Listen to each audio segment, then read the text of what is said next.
1967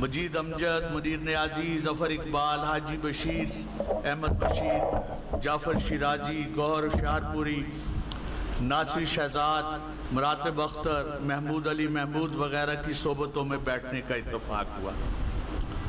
government college کے magazine Sahiwal کو جدید ادب کے ذائقوں سے ہمکنار کرنے کے لیے ہم نے یعنی میں نے اور اقبال کنور حال فہیم جوزی نے اس میں جہاں آزاد نظموں کو چھاپا وہاں معاصر فکشن کے حوالے سے بھی اس میں مضامین شائع کیے۔ سجاد میر نے اپنے بی اے کے زمانے میں افتخار جالب کی نئی شاعری کو چیلنج کیا۔ فہیم جوزی اور راکم الحروف نئی شاعری کے نمائندے بنے۔ اس شہر میں علامہ اقبال اور کلاسیکی اردو ادب کے حوالے سے بہت تحقیقی کام ہوا۔ اردو زبان کے فروغ اور نشو و نما کے لیے بھی یہاں سے آوازیں بلند ہوئیں۔ اس حوالے سے میرے والد ڈاکٹر الف لال نسیم کا کردار بے مثال۔ یہ تمہید صرف اس لیے ہے کہ ساہیوال کے محقق جدید اردو نثر کے فروغ میں ساہیوال کے لوگوں کی خدمات کو فراموش نہ کریں۔ راجہ عبدالقادر، شاہد حمید، پروفیسر مرغوب احمد، ریاض زیدی، قیوم صبا، محمد امین، غلام فرید کاٹھیا صاحب نے بھی ساہیوال میں اردو ادب کی شمعوں کو روشن کیے رکھا۔ عزیز خان، شاہد سلیم جعفری، منظور اعجاز، مظہر ترمذی اور مشتاق صوفی نے بھی پنجابی شعر و ادب کی ترقی کے لیے خاصے کام کیے۔ شیخ عطا اللہ جنوں، مولانا گرامی صاحب کے شاگرد مولانا عظامی، سلیم واحد سلیم، منظور حسین شاہ مکان شریفی، اکرم خان قمر، ظہور احمد ظہور، اسرار زیدی، اشرف قدسی، خواجہ مہدی حسن، خواجہ عسکری حسن، ابرار ترمذی، اسلم سکھیرا، امین رضا، ریاض پوسوال، سعید شیخ، ڈاکٹر کاظم، حامد جیلانی، عزت عزیز، آفتاب کاوش، نعیم نقوی کی ادبی خدمات بھی ناقابل فراموش۔ طارق عزیز، ڈاکٹر اسرار احمد، صلاح الدین ایوبی، عبدالجبار شاکر، ڈاکٹر ابصار احمد وغیرہ بھی اسی شہر میں رہے۔ اس شہر کے لوگوں نے اس شہر میں فیض احمد فیض، حفیظ جالندری، جوش ملی آبادی کو بھی مشاعروں میں سنا ہے۔ مصطفیٰ زیدی نے بھی یہاں رہ کر ادب تخلیق کیا۔ نوم میم راشد بھی یہاں وقتاً فوقتاً آتے رہے ہیں۔ جیلانی کامران اور مشکور حسین یاد نے 70 کی دہائی میں اس شہر میں مضامین پڑھے۔ کتاب کے دوسرے باب میں ڈاکٹر سعادت سعید بطور نظم گو شاعر سامنے آتے ہیں۔ اس باب میں ان کے شعری مجموعوں کجلی بن، فنون آشوب، شناخت، منہرن، بانسری، چپ ہے، الحان اور انگریزی نظموں کے مجموعے کا تعارف پیش کیا گیا ہے۔ ڈاکٹر سعادت سعید ایک نظریہ ساز نظم گو ہیں اور ان کی نظموں میں جدید ترین طرز احساس کے ساتھ ساتھ موضوعات کی فراوانی ہے۔ کتاب کے تیسرے باب میں انہیں بطور نقاد اور محقق دریافت کیا گیا ہے۔ چوتھے باب میں